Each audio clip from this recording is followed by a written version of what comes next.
aqui. Bom, pessoal, dando continuidade ao nosso workshop, hoje nós estamos discutindo sobre acesso a CTA, e nesse momento nós estávamos na segunda parte da nossa discussão em relação a problemas de acesso a CTA de cadastros, ou de cadastros de atividade de acesso a CTA existentes nos cadastros aqui da UFPR.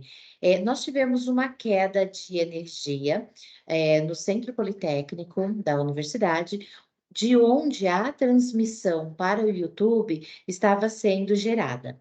Dessa forma, nós estamos gravando essa parte, essa segunda parte, e nós temos perguntas do bloco anterior que não tinham sido respondidas. Então, nós faremos o fechamento dessa segunda parte, mas respondendo perguntas que já estavam no chat do YouTube, e nós vamos, então, disponibilizar depois no site da Unibio e lá no YouTube, na página do canal do YouTube do nosso workshop, essa gravação para complementação. Então, lamentamos o ocorrido, mas realmente é algo que está fora das nossas condições de voltar à energia nesse momento. Muito bem, então, eu finalizei, né, mostrando a problemática que a gente tem no preenchimento dos cadastros. Esses problemas, eles não são observados exclusivamente nos cadastros mais antigos, mas a gente tem igualmente problemas em cadastros recentes deste ano. Então, em parte, a gente sabe que o assunto CTA, ele é muito complexo. Há anos a gente vem realizando workshops na UFPR e várias instituições no Brasil o têm feito, com o intuito justamente de esclarecer o usuário em como preencher o SISGEM e o que realmente significa acesso a CTA de origem não identificável, identificável, e assim por diante. Mas ainda assim pairam muitas dúvidas. E, em parte, a gente percebe pelos exemplos que eu trouxe para vocês que o SISGEM, da forma como ele está, ele tem induzido o usuário ao erro. Ou então, não apenas induzido ao erro, né? Mas também a falta de esclarecimento em o que preencher tem levado justamente a esses equívocos. E algumas vezes pode até não ser um erro, mas a informação ela não está suficientemente clara. Então, a ideia nesse momento é a gente discutir esses exemplos que eu trouxe aqui, e a Mayra agora, a doutora Mayra, ela vai mostrar para vocês,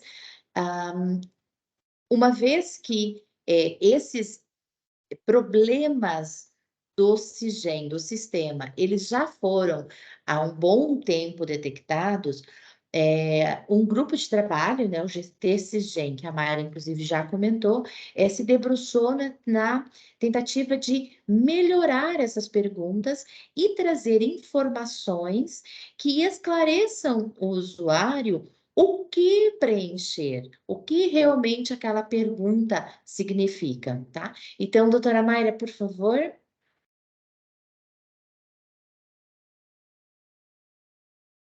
Obrigada, doutora Shirley, parabéns pela apresentação, super, como que eu vou dizer, clareia para a gente exatamente quais são os problemas específicos, né, que os pesquisadores estão tendo. A gente vê que há falta de clareza realmente no preenchimento do sistema.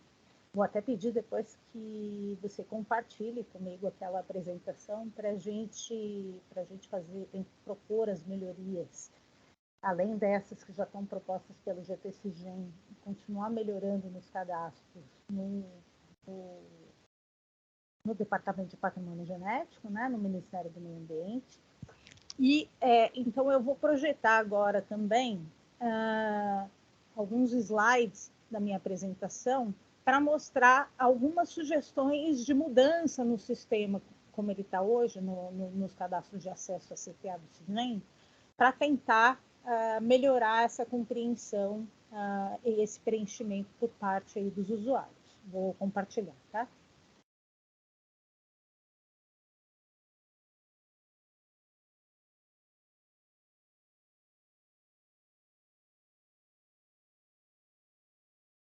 Bom, é possível ver aí, então, o slide no item número 5, sugestões apresentadas pelo GT CISGEM de ajustes aos cadastros de acesso a CTA no CISGEM. Vocês conseguem ver? Oi, sim, Mayra, estamos vendo, sim. Obrigada. Então, a primeira coisa tem muito a ver com o que a Shirley apresentou de problemas observados também na UFPR, né? Uma das coisas que a gente percebe quando vai preencher o cadastro, não é nem o cadastro de acesso especificamente a CTA, quando o usuário vai preencher o iniciozinho do cadastro de acesso, ele deve selecionar se o cadastro dele, a pesquisa dele, o desenvolvimento tecnológico dele, o objeto do acesso, se foi o patrimônio genético, o conhecimento tradicional associado ou os dois, né? Então, e esse termo é super importante, porque o objeto de acesso, uma vez, se ele errar, ele não consegue retificar o cadastro, ele vai ter que pedir o cancelamento daquele cadastro e fazer um novo cadastro. Então, eu acho que tem inúmeros casos que deixaram bem evidente nos exemplos apresentados pela Shirley, de que o usuário está com dificuldade de entender o que é acesso ao patrimônio genético sozinho, acesso ao conhecimento tradicional associado sozinho e acesso aos dois, né? Então, a nossa sugestão de mudança aqui é de colocar uma caixa com texto explicativo, descrevendo a diferença entre o acesso ao patrimônio genético e ao conhecimento tradicional associado, e quando é acesso somente ao conhecimento tradicional associado, tentando colocar exemplos aí de cada um dos casos, né? Então, a ideia principal aqui é que o acesso ao patrimônio genético sem acesso ao conhecimento tradicional associado, ele implique em pesquisa ou desenvolvimento tecnológico, direta ou indiretamente, com amostras, sejam elas físicas, digitais ou amostras de outra natureza, de patrimônio genético. Já do conhecimento tradicional associado, sem o acesso ao patrimônio genético, seriam usos ou conhecimentos associados àquela ou aquelas espécies do patrimônio genético, mas sem uma pesquisa ou desenvolvimento tecnológico diretos com o patrimônio genético em si, com amostras, sejam elas físicas, digitais ou de outra natureza, daquele patrimônio genético. E no caso dos dois, é justamente isso. A pessoa vai pesquisar o conhecimento associado àquela ou aquelas espécies, ou aqueles organismos, e, além disso, vai estudar diretamente amostras físicas, digitais ou de outra natureza daquele patrimônio genético ou daquelas espécies do patrimônio genético. O segundo aspecto é que aqui eu sei que está sendo ajustado essa parte do CDM, não vou falar sobre isso especificamente, porque já foram feitas algumas melhorias em relação a essa parte, que é só para acompanhar as exigências do Conselho de Defesa Nacional, aqui tanto nos cadastros de patrimônio genético como de CTA, né? Mas na parte de logo no cadastro, sobre quando o pesquisador, quando o usuário entra na parte sobre o conhecimento tradicional associado, a primeira coisa que ele vê é essa questão de onde foi feito o acesso. E a segunda coisa que se pergunta é a fonte de obtenção do conhecimento tradicional associado. A nossa sugestão é que, antes de qualquer coisa, se pergunte qual é o conhecimento tradicional associado. Então, estamos sugerindo aqui a mudança dessa caixa para outro lugar depois. Então, a primeira pergunta que a gente sugere que seja feita, ao invés, como a própria Shirley mostrou no SISGEM, você tem as mais variadas coisas escritas aqui, inclusive uso de folhas, às vezes tem o nome do patrimônio genético, o nome científico, o nome popular, tem todo tipo de coisa. Então, aqui, o que é para escrever, a nossa sugestão é que, em vez de estar escrito conhecimento tradicional associado, que seja descrição do conhecimento tradicional e dos patrimônios genéticos aos quais ele é associado. Então, todos os conhecimentos, então, por exemplo, o uso do maracujá como calmante. Mas se a pessoa for, se o pesquisador ou a instituição de pesquisa ou empresa for fazer uma pesquisa também, por exemplo, sobre o uso anti-inflamatório da copaíba, eu estou dando exemplos meramente ao acaso, tá? E que não necessariamente correspondam aos usos dessas espécies. Então, ele vai dizer que o uso da copaíba como anti-inflamatório e o uso do maracujá como para anti-estresse, né?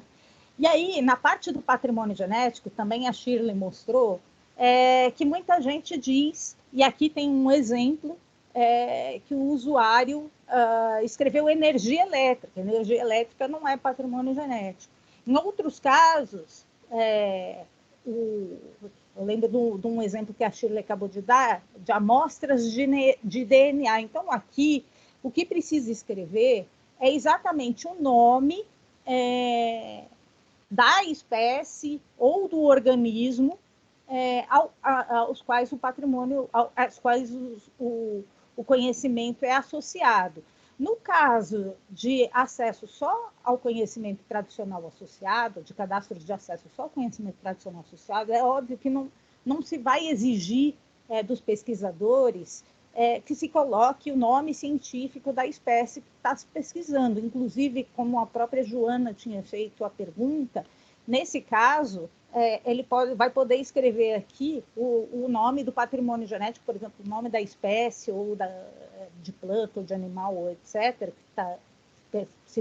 ao qual o conhecimento é associado, o nome indígena, ou o nome na etnia, o povo que está participando da pesquisa, ou o nome popular, ou como a Cris sugeriu também, para ficar mais fácil depois de fazer o controle social, os diversos nomes populares daquela espécie, né? Então, é isso que precisa ser colocado aqui. Então, e aí, no caso dos conhecimentos tradicionais associados ao patrimônio genético e ao conhecimento tradicional associado, a gente está sugerindo que seja um campo igual ao que é preenchido para o patrimônio genético, para que o pesquisador selecione ali, dentro das categorias biológicas, o nome científico da espécie, que também tem um outro espaço para ele colocar o nome popular, ou o nome indígena, ou de qualquer outro povo ou etnia.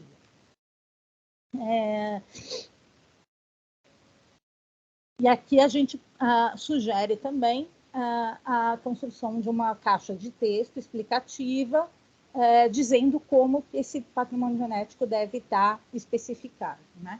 Aqui que não que é o nome da espécie, ou das espécies, ou dos organismos aos quais o conhecimento tradicional é associado. Bom, outra sugestão de ajuste é para dizer que, às vezes, o usuário está fazendo uma pesquisa com vários conhecimentos diferentes, como foi o caso, por exemplo, que eu falei, né? O uso do maracujá e o uso da copaíba, só como exemplo.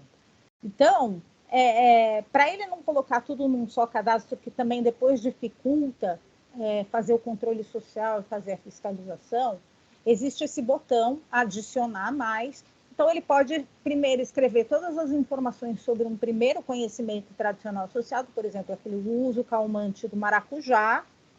E aí, depois que ele preencheu tudo sobre esse conhecimento específico, ele vai lá e aperta o botão, vai no botão salvar e adiciona um outro conhecimento tradicional associado, que é por exemplo, o uso da copaíba. Também pode ser usado esse botão para adicionar outros conhecimentos acessados, mais de uma fonte de obtenção do mesmo CTA, porque pode ser também que o mesmo CTA ele obteve junto a uma comunidade, outro junto de uma fonte secundária. Ou mais de um local de acesso. Ele acessou aquele conhecimento tradicional em várias comunidades, por exemplo. Né? Então, é por isso que tem esse botão adicionar. E para cada um deve ser apertado novamente.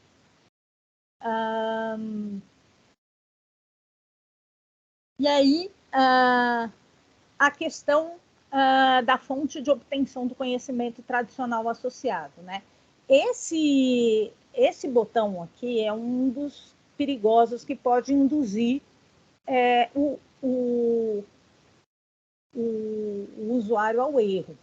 Então, o que nós estamos sugerindo aqui é que nesse campo haja um campo explicativo para cada uma das opções e que ao invés de um pesquisador escolher uma dessas três formas, como está escrito aqui, ao invés dele escolher entre CTA de origem identificável diretamente com o provedor, CTA de origem identificável a partir de fontes secundárias ou CTA de origem não identificável, a sugestão é que nessa caixinha ele só tenha duas opções. Fonte de obtenção do conhecimento tradicional, onde ele obteve aquele conhecimento. Né? Ele não vai precisar dizer se é de origem identificável ou não, ele vai só dizer onde que ele obteve, ou diretamente com o provedor, ou obtido através de fontes secundárias. E aí, tendo essa caixinha explicativa, esse texto explicativo, explicando que provedor é a população indígena, comunidade tradicional, agricultor tradicional, que detém e fornece a informação sobre aquele conhecimento tradicional associado para o acesso, né, para aquela pesquisa ou desenvolvimento tecnológico, e fontes secundárias explicando o que é considerado na lei. Então, que são feiras, publicações, inventários, filmes, artigos científicos, cadastros e outras formas de sistematização e registro de conhecimento tradicional associado. Tudo isso está no decreto 8772. Né? E aí, caso haja mais de uma fonte de obtenção do CTA, ele vai precisar utilizar aqui o botão do adicionar.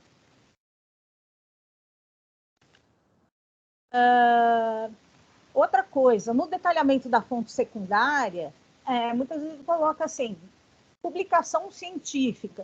Ora, se coloca uma informação como publicação científica, quem for fazer o controle, o rastreamento dessa informação, não vai saber que informação científica é. Então, as informações sobre a fonte secundária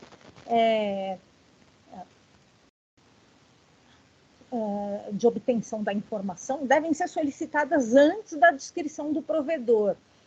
O que aconteceu aqui? Como na legislação o conhecimento tradicional associado obtido de fonte secundária ele é considerado conhecimento tradicional associado de origem identificável, aqui no cadastro já pede questões do provedor. E como isso ainda não está claro para o usuário, isso acaba confundindo o usuário.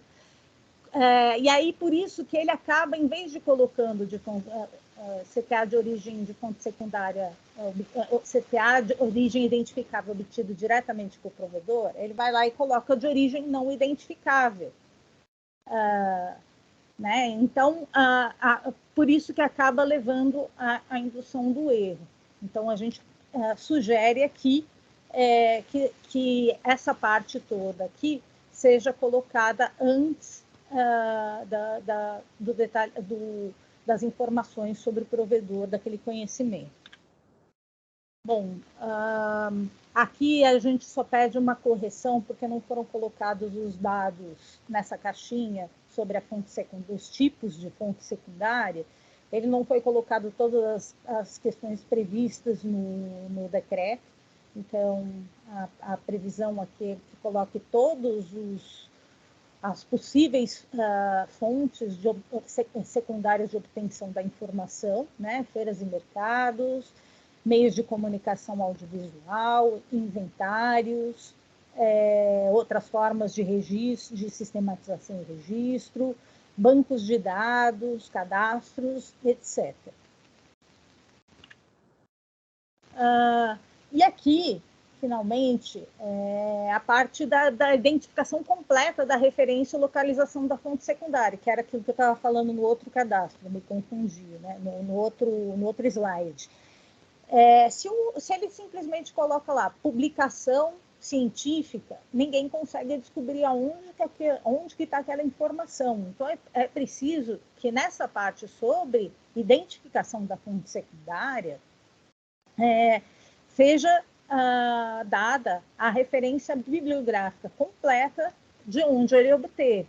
Se for num caso de feira e mercado, especificar o nome e o local da feira ou do mercado, sendo o local mais específico possível, devendo minimamente identificar o município, porque, como a Cristiane falou, isso daqui é importantíssimo para o controle dos guardiões. Eles sabem, mais ou menos, quais são os povos e comunidades detentores de um determinado conhecimento tradicional associado por região, por bioma, enfim, por área geográfica. Então, isso é importante como um orientador para que eles possam fazer esse controle social, né? E aí, aqui, a gente sugere que seja feito um campo explicativo para cada opção da fonte secundária. E ainda a gente propõe que seja trocado o nome do campo de somente identificação da fonte secundária para identificação completa da referência ou localização da fonte secundária.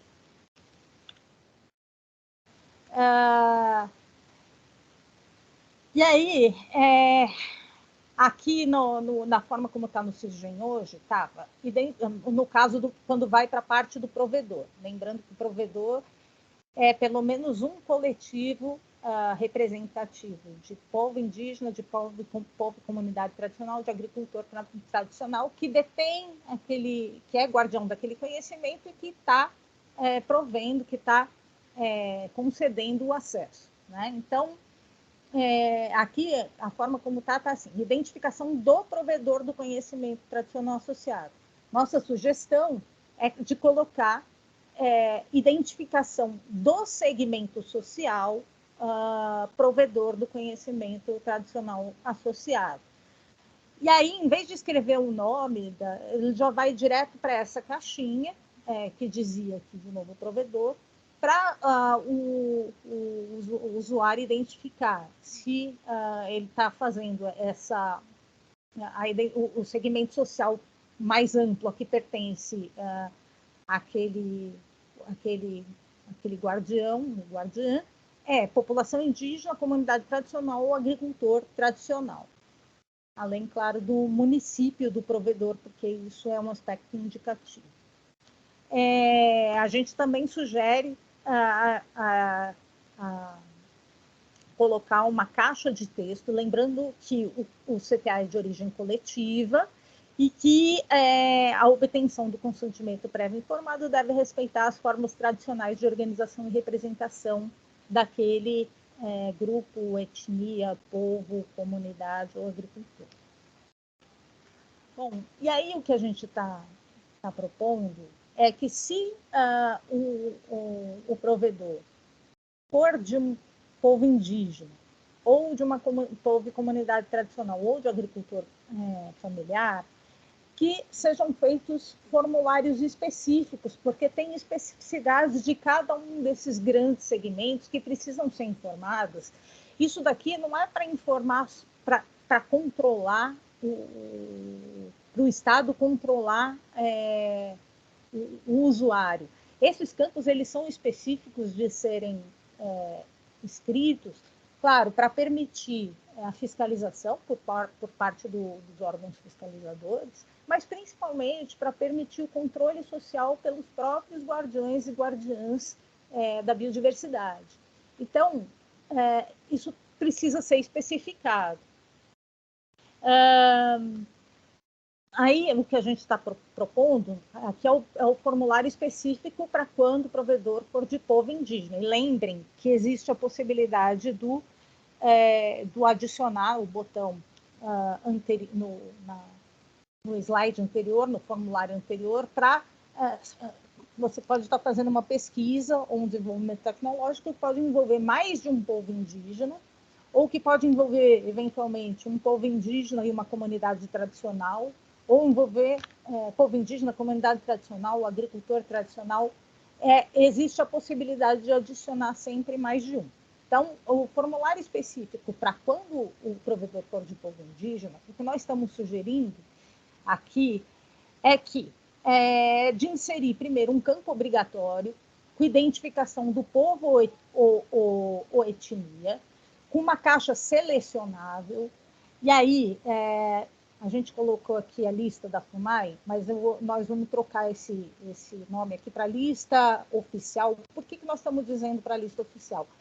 Eu já fiz essa apresentação outras vezes, e já lembrando que a Cris vai dizer, mas isso é tutela da FUNAI, e de fato a Cris tem toda a razão de dizer isso, porque existe uma cultura institucional muito forte de tutela no Estado brasileiro em relação à política indigenista, né?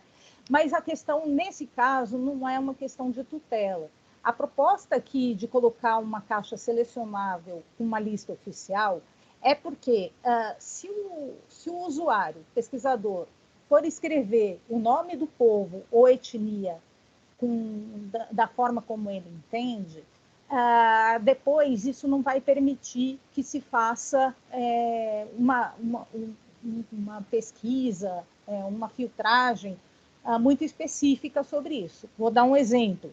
O povo Pancararu. Se o pesquisador for lá e ele escrever que o povo indígena é Pancararu com C, e o outro escrever que povo indígena Pancararu com K, na hora que, por exemplo, a Cris quiser fazer uma pesquisa, quantos acessos, quantos cadastros foram feitos em relação a CTA junto ao povo Pancararu, a gente não vai conseguir a totalidade, porque ele vai dar o Pancararu com C de um jeito e o Pancararu com K de outro jeito. Então, para padronizar isso daí e permitir esse controle social, é que nós estamos propondo aqui a lista oficial dos nomes. Claro que a lista oficial, que no caso é a lista que é fornecida que é utilizada pela FUNAI, ela não tem todos os povos e etnias que existem e que os próprios povos se identificam. Então, ela não, tem que existir um campo aí para que, se não houver a possibilidade de achar aquele povo, comunidade, aquele povo ou etnia que fez parte da pesquisa, que o pesquisador ou enfim, a empresa possa escrever o nome de povos e etnias que não constem da lista oficial. Outro campo obrigatório que deveria ser importante é a identificação, e aqui a gente esse slide ele não foi atualizado, mas isso já está sendo atualizado para o pessoal do CIRGEM, que eu estou discutindo, inserir um campo obrigatório, identificação da terra ou território indígena do provedor, do povo provedor daquele conhecimento tradicional associado. Por que terra ou território? Território para nos casos onde não houver terra regularizada, né? O processo da terra. Mas é importante a gente fazer essa localização geográfica, e muitos povos têm mais de uma terra indígena, né? Então, por exemplo, o pesquisador foi fazer uma pesquisa com o povo Chavante, tem diversas terras indígenas Chavante. é preciso especificar para a gente, para quando for fazer o controle social, para os próprios chavantes, se quiserem fazer o controle social disso, eles possam saber se foi feito na terra deles, se não foi, se foi feito em outra terra, se foi feito junto ao povo chavante, mas num local onde a terra ainda não foi regularizada. Então, é importante ter isso. Por essa questão de padronização e para fazer o controle social, para fazer os filtros, a gente sugere a lista, o uso de lista oficial e a possibilidade de, quando não for encontrado aquele território, aquela terra, aquele território, principalmente, né, na lista oficial, que existe a possibilidade do pesquisador ou do usuário adicionar outros territórios e escrever o nome daquele território que foi especificado pelo povo que participou da pesquisa. E, finalmente, a gente sugere também que seja inserido um campo aberto, que não é obrigatório, para colocar a comunidade, a aldeia, onde a informação foi obtida. Isso porque muitas terras indígenas ou muitos territórios indígenas de um mesmo povo podem ter mais de uma comunidade aldeia. Então, para os próprios povos indígenas fazerem esse acompanhamento, é importante saber quais foram as comunidades, as aldeias que foram consultadas, que fizeram parte da pesquisa, né? Então, reforçando que isso daqui, ele permite o acompanhamento não só por parte dos órgãos de apoio dos povos indígenas, povos e comunidades tradicionais e agricultores familiares, para fazer, enfim, para evitar usos indevidos, né, e para permitir a proteção dos conhecimentos tradicionais associados desses povos e comunidades, mas principalmente para viabilizar o controle social feito pelos próprios guardiões. Aí aqui na parte que tinha identificação de representante do provedor, todo o formulário ele tá previsto como se o conhecimento tradicional associado fosse uma pessoa física ou ele ficou com um formato de como se fosse uma pessoa física ou uma empresa. Às vezes esse coletivo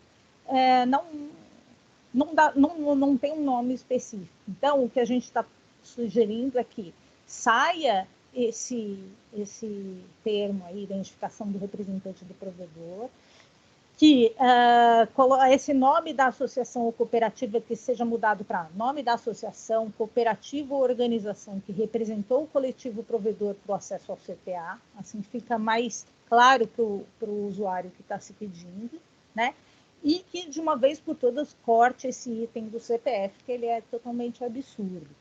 E aí, sempre colocando o botão de adicionar para incluir a possibilidade de adicionar mais associações, cooperativas ou organizações representativas daquele povo, que podem ter sido participado da pesquisa, enfim, do projeto, mais de uma associação, mais de uma cooperativa, mais de um coletivo representativo aí dos guardiões. Também estamos sugerindo que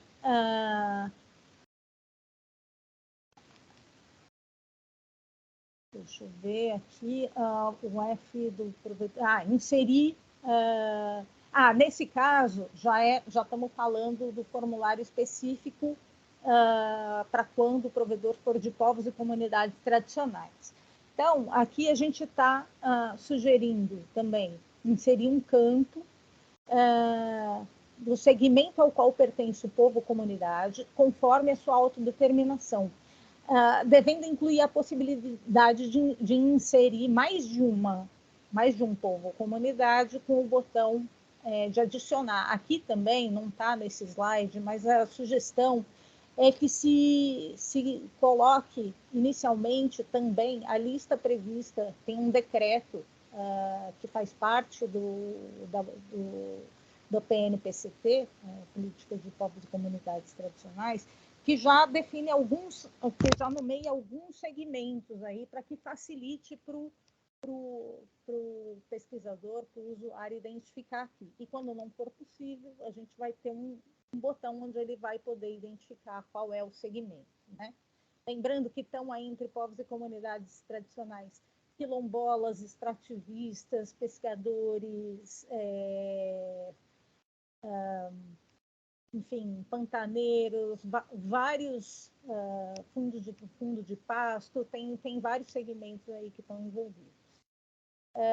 A gente sugere também a inserção de um campo aberto, não obrigatório, que diga o nome da comunidade, porque às vezes mais de uma comunidade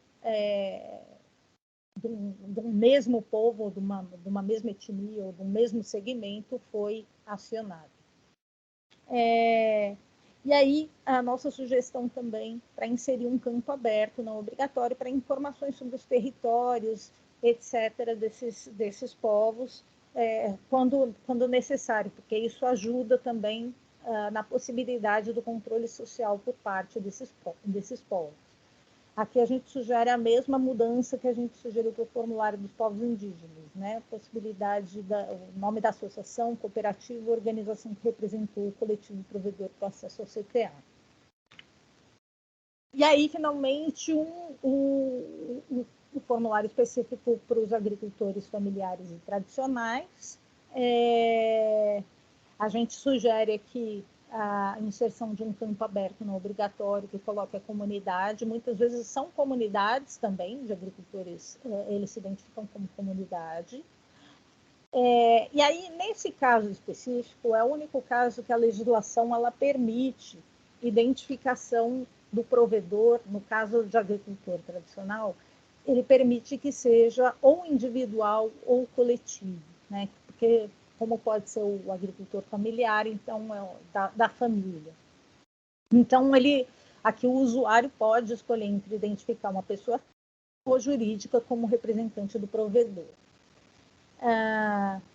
E aí, só lembrando que nesse caso aqui, existe também, na hora que o usuário for colocar isso, lembre que ele vai depois poder ser passar, por exemplo, no processo de controle social ou no processo de fiscalização e ser questionado, falar, tá, mas você indicou aqui uma pessoa física, mas essa pessoa é realmente um representante de agricultor tradicional familiar, que na definição da lei, o agricultor tradicional é aquele que usa variedades e raças crioulas, né, que desenvolve variedades e raças crioulas, ou ele pode ser um fazendeiro que vai estar aqui. Então, isso daí está sujeito ao controle social, e se aquela pessoa que foi indicada, ou aquela propriedade que foi indicada como agricultor familiar depois for considerado como não de agricultor tradicional, isso pode ser pode cair na fiscalização. Então, sempre essa questão do agricultor, ele permite essa conclusão, né? Foi a forma como foi colocada na legislação, que os agricultores familiares o segmento dos agricultores familiares não concordaram, mas isso foi resultado de uma briga política em que os guardiões, na queda de braço, os guardiões e as instituições de apoio aos guardiões foram vencidas. E aí aqui inclui a possibilidade de sempre adicionar mais associações, cooperativas ou organizações com o botão de adicionar. Na continuação, a gente sugere, na continuação do preenchimento dos formulários específicos, uma parte que seja geral para os 3 formulários específicos, que se corte todos esses campos, né, de CPF, nome, data de nascimento, sexo, raça ou cor, nacionalidade, país, nada disso faz sentido. A única coisa que a gente sugere aqui que permaneça é o CEP e um endereço para correspondência, mesmo que não seja o endereço da comunidade, porque às vezes não tem CEP, mas um endereço para correspondência para poder permitir aí o contato com aquele com aqueles guardiões, no caso de repartição de benefícios, enfim, como eles são detentores de direitos, é importante ter pelo menos uma forma aí de encontrar, de entrar em contato com esses guardiões.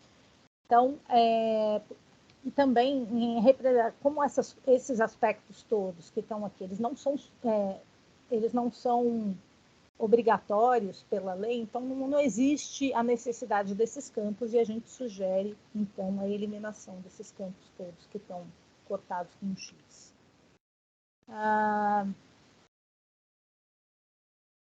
Aí tem alguns campos não obrigatórios que podem permanecer, como telefone e e-mail, caso tenham, né? Às vezes a associação tem.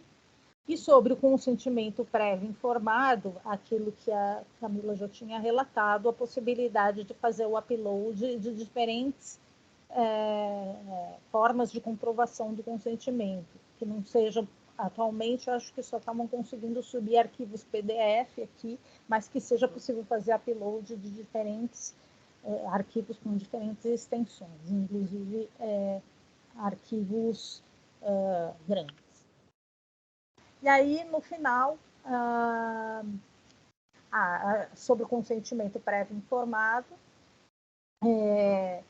a gente pede, nesse texto, em vez de ficar forma do consentimento prévio informado, que acaba confundindo o usuário, forma de comprovação do consentimento prévio informado, para ele dizer se foi por um vídeo ou se foi por um termo de anuência, etc. e tal.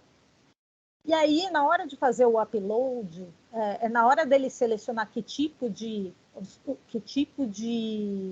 comprovante ele usou, a gente também sugere aqui que seja escrito esse texto mais explicativo para o usuário, escrevendo: documento contendo o instrumento de comprovação da obtenção do consentimento prévio informado na íntegra, para que fique mais claro para o usuário o que ele tem que fazer nesse campo específico.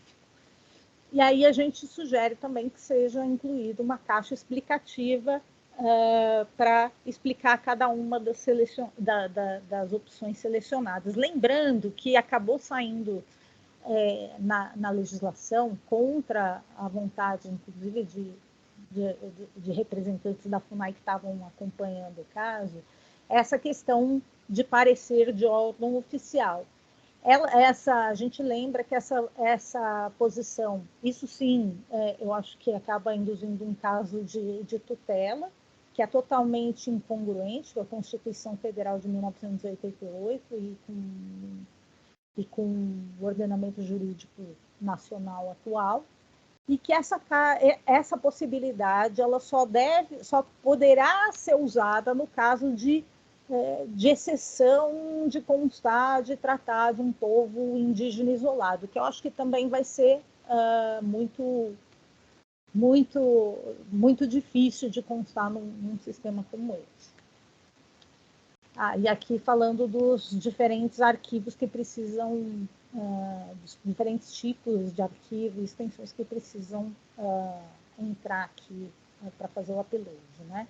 E no final a gente sugere a inclusão de campos declaratórios com todas as coisas que estão previstas no decreto 8772 que o usuário precisa cumprir, para que ele faça um checklist rápido para ver se ele colocou tudo isso, porque caso ele não tenha, não, eu preciso ajustar, não vou concluir o cadastro logo, ele para o cadastro, termina de fazer esse checklist, ver se ele cumpriu tudo que estava previsto pedindo na legislação, e aí ele possa finalmente finalizar o cadastro de acesso à CTA. Então, era só tudo isso, agradeço mais uma vez, enfim, eu fico à disposição aí para os esclarecimentos. Obrigada. Muito obrigada, Mayra. Muito obrigada, Shirley. Eu acho que Mayra trouxe vários pontos, eu tomei nota de muitas coisas aqui.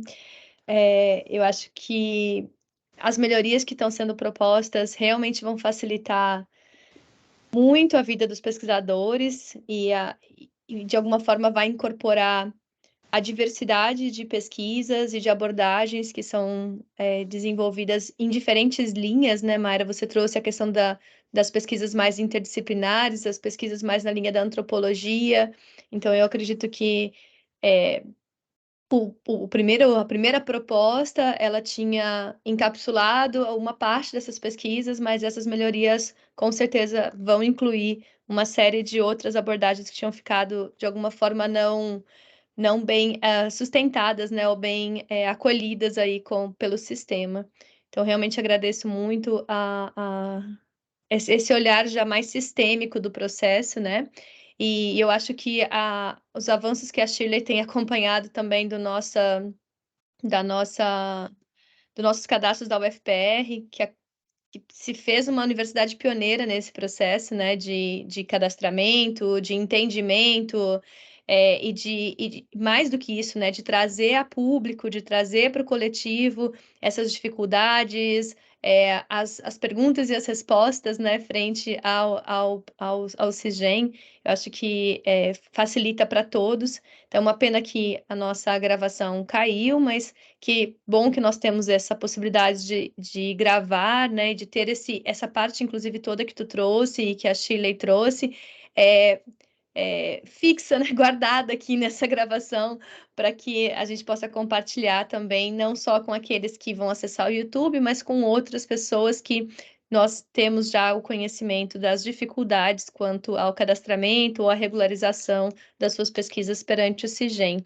Eu acho que um ponto bem importante que eu queria destacar ao final de hoje é que, por mais que hajam dificuldades, há muitas pessoas já abertas e envolvidas no processo do entendimento dessas perguntas, dessas dúvidas e em sanar essas dúvidas. Então, não há justificativa, né, para que não se faça o cadastramento das pesquisas, para que não se busque essa regularização das pesquisas, visto que se há algum impedimento, se há alguma dificuldade, ela deve ser sanada, né? Ela deve ser discutida e não seria justificativa simplesmente não consigo fazer, não vou fazer, né? Eu digo assim, até eu sou usuária, né, do sistema, do CISGEM, e tenho dificuldades com o processo do CTA. Tive problemas na regularização das minhas pesquisas, porque inicialmente considerei como CTA de origem não identificável, porque não conseguia fazer o upload inicialmente dos termos de consentimento prévio.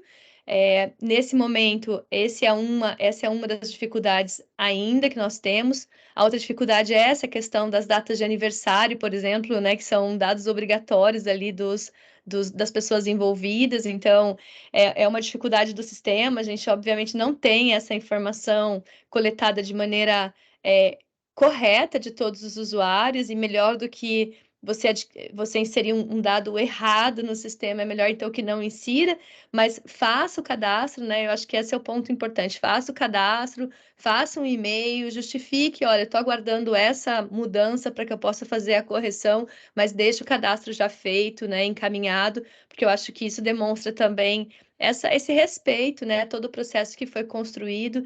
E eu acho que eu gostaria de destacar, até lembrando a fala da Cris, que acho que foi muito importante, né, que o cadastro do CTA, ele envolve uma questão de respeito, respeito aos guardiões e às guardiãs, respeito às comunidades tradicionais, respeito ao conhecimento tradicional, né, e uma ciência que é feita academicamente. Acho que a base dela é uma questão ética, é uma questão realmente de respeito coletivo, né? Então, é importante que essas pesquisas sejam inseridas no sistema. E lembrando que eu acho importante destacar isso até pelos meus colegas que trabalham com CTA, que termos o cadastro no CTA não elimina a necessidade do Conselho de Ética, então é outro caminho, né? Então é muito importante que as pessoas lembrem disso. Não é porque a sua pesquisa foi cadastrada no CIGEM que você não precisa mais passar pelo Conselho de Ética. São duas coisas diferentes, somatórias. Inclusive, assim, passar no Conselho de Ética deve ser prévio ao CIGEM. Lembrando sempre que o Conselho de Ética deve ser conduzido previamente ao início da pesquisa, né? Inclusive para a validação do termo de consentimento. Então, acho que isso é um ponto que eu queria destacar, Porque muitas pessoas me perguntam, então se eu cadastrei no CIGEM, não preciso mais do Conselho de Ética. Precisa. Fiz Conselho de Ética, não preciso do CIGEM. Precisa também, gente. São passos que se somam num processo de legalização, né, e de validação de todo o processo legal da sua pesquisa. Certo. Eu Gente, adicionei. a minha Síria, ela vai se comunicar também, tá? Mas eu vou agradecer, então, a vocês, agradecer a Mayra, agradecer a Shirley por esse momento, agradecer muito a Cris, que está aqui com a gente ainda, agradecer a toda a equipe da Unibio e da UFPR, que fez toda essa organização do evento, e vou passar a palavra, nesse momento, à Shirley, para que ela possa conduzir, então, o encerramento do nosso workshop. Mayra e Cris, de coração mesmo, vocês são incríveis, vocês trazem a conversa de uma maneira muito acolhedora, assim, e realmente fazem com que, acho que com todos os pesquisadores, eu digo isso por mim também, entendam que é mais do que cumprir a regra, né? Estar no CIGEM é muito mais do que isso, trazer a sua pesquisa para esse processo é muito mais do que simplesmente cumprir a regra, é uma questão de direitos, né? Direitos das comunidades tradicionais que estão envolvidas nesse processo. E Shirley, você tem uma clareza de fala incrível, então muito obrigada mesmo por puxar todo esse processo, né? E por não descansar em nenhum momento, porque as pessoas fazem 10 vezes a mesma pergunta, Shirley, e todas as vezes ela responde de maneira clara, tranquila, sorridente, sempre realmente com essa postura de trazer as pessoas para dentro do processo, sabe? De inclusão. Então, parabéns mesmo. Eu agradeço muito por fazer parte dessa discussão toda até aqui. É isso, Shirley. A palavra é sua, Cris e Mayra. Não sei se vocês querem também um pouquinho de palavra para se despedirem aí da nossa mesa de hoje. Obrigada, Camila. Obrigada pelas palavras gentis. Eu quero agradecer a você pela condução da mesa de hoje e estender o agradecimento, obviamente, à Mayra e à Cris, né, que foram realmente essenciais, especiais nesse dia. Não tem como falar de CTA sem vocês duas, né? Eu acho que a gente pode agregar outros nomes, mas vocês duas são essenciais nesse processo, nessa fala. E é por isso que a gente sempre convida vocês novamente, né?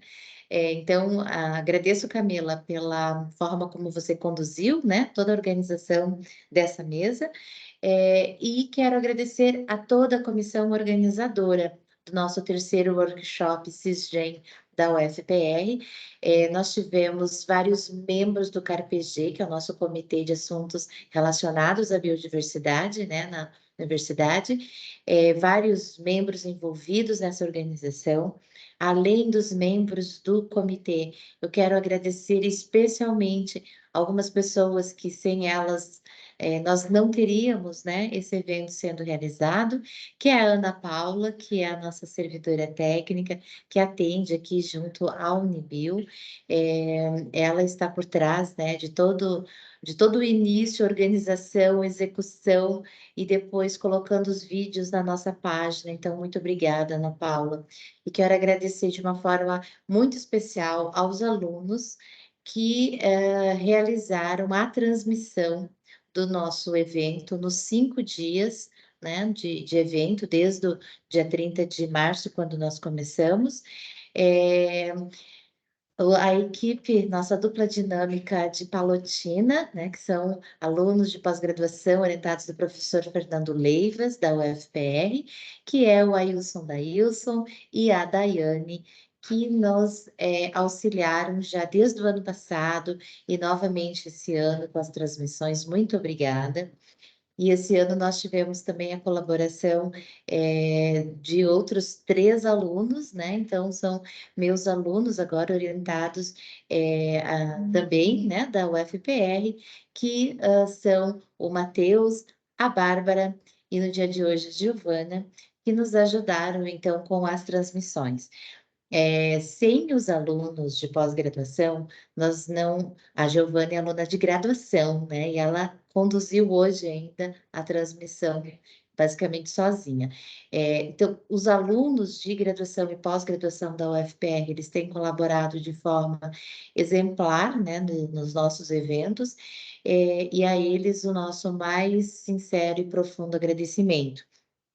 Quero agradecer ao professor Fernando Leivas, que nos auxiliou já desde o primeiro workshop, nesse também. Infelizmente, ele não conseguiu nos acompanhar, né, até o final aqui, por problemas de saúde, e estimamos que ele se recupere prontamente, que ele faz muita falta no nosso workshop, no nosso dia a dia.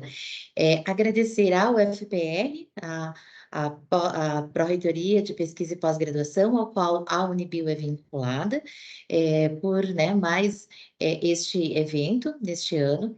Agradecer novamente a todos os palestrantes, todos os colaboradores, desde o primeiro dia, lá de março até aqui, e esperamos que nós tenhamos mais workshops, seminários e encontros no futuro.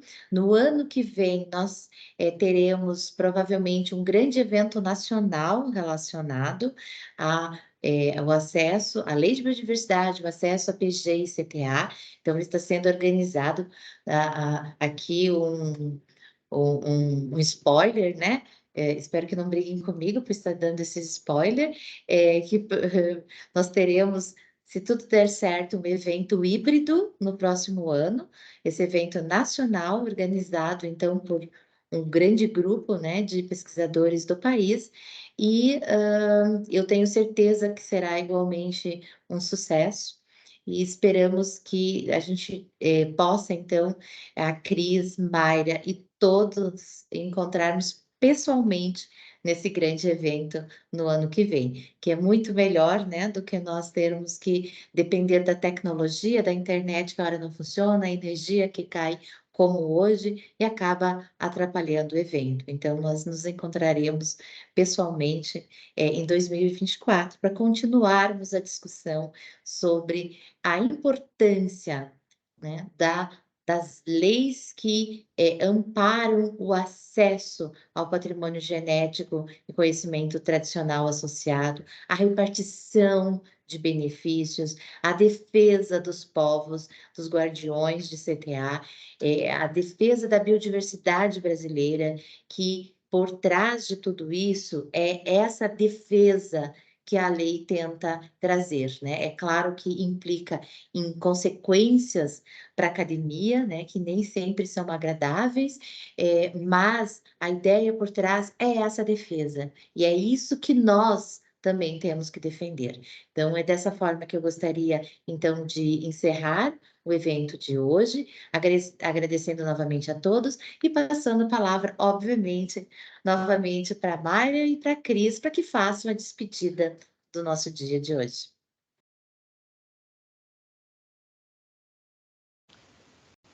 Obrigada, Shirley.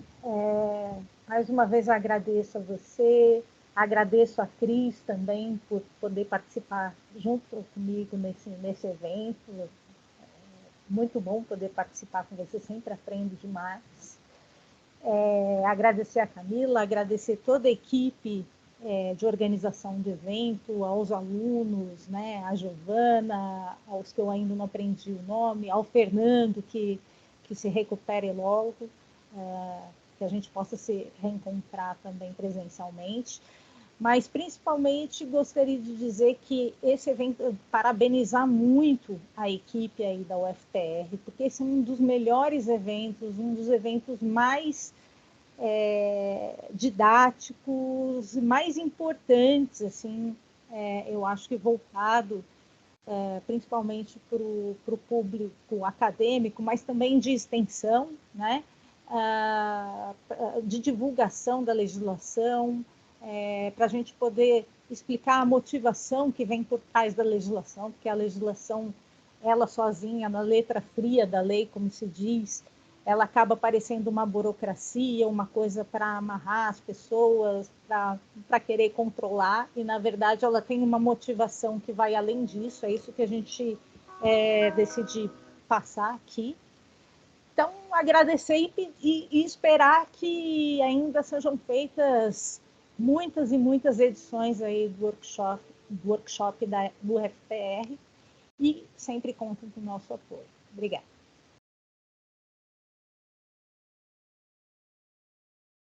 Também quero só agradecer, primeiramente agradeço a Deus, a Tsurá, Yanderu, a Tupã, enfim, como seja dado o nome para ele, para o grande criador de todas as coisas e criaturas. Agradecer por ter tocado vocês, ter trazido e vir trazendo esse tema, essa discussão. Não é nova, né, mas vem desmistificando o que é essa lei, como a Mária disse, não é para pressionar, não é para burocratizar, é para orientar e a gente poder comungar de saberes e fazeres ao nosso modo, definindo nossos interesses, mas sem ser invasivo um com o outro. Então, sim, agradeço muito a força astral, as forças astrais, as nossas ciências, aos nossos sagrados, que nos protege, nos caminha, nos conecta de alguma maneira, seja por internet, seja por uma sensibilidade de trabalhar com o povo, como Camila trabalha com os pescadores e os caiçaras, como a Sheila que vem com essa doçura. Então, é também uma guardiã, ao seu modo, ao seu jeito, é também uma soldada, uma guerreira dessa peleja de entender e proteger nosso patrimônio genético e nossos conhecimentos tradicionais. Gratidão a todo mundo, parabéns, e estou aqui para poder contribuir mais uma vez. Contem comigo sempre. Me sinto muito acolhida com vocês, pela sensibilidade que vocês têm, e passa para todo mundo que nos assiste. Desejar um bom almoço, uma boa tarde, um bom final de semana, e muitas bênçãos para cada um e cada uma. Amém. Amém, Cris. Sem palavras para agradecer as vossas palavras. Realmente emocionante. Camila, pode finalizar o nosso evento. Nossa, que honra poder finalizar uma mesa como essa, né, gente? Então, agradeço novamente, muito obrigada a todos. Espero que nós possamos compartilhar essas palavras e esses aprendizados todos que nós trocamos aqui hoje com muitas pessoas. Então, declaro encerrada a mesa de hoje, com isso, o nosso terceiro workshop. E vamos aguardar as cenas do próximo capítulo, já que a Shirley trouxe alguns spoilerzinhos, né? Trazemos aí a nossa energia também para contribuir com essa nova etapa aí, novo workshop internacional. Não, um workshop, né, mais com a possibilidade de termos esse espaço híbrido. Acho que essa conversa pessoalmente seria incrível agora sairmos todos para almoçar juntos, né? E compartilhar mais conhecimento, mais histórias, mais experiências. Mas é isso, desejo um bom almoço a todos e encerramos por aqui. Muito obrigada, Mayra, muito obrigada, Cristiane, muito obrigada, Shirley, muito obrigada, Ana, e a todos os alunos que, de alguma forma, fizeram esse momento aqui acontecer. Obrigada a todos, gente. Tchau, Bom almoço a gente. todos. Até mais. Tchau, Deus abençoe todo mundo. Tchau, bom almoço.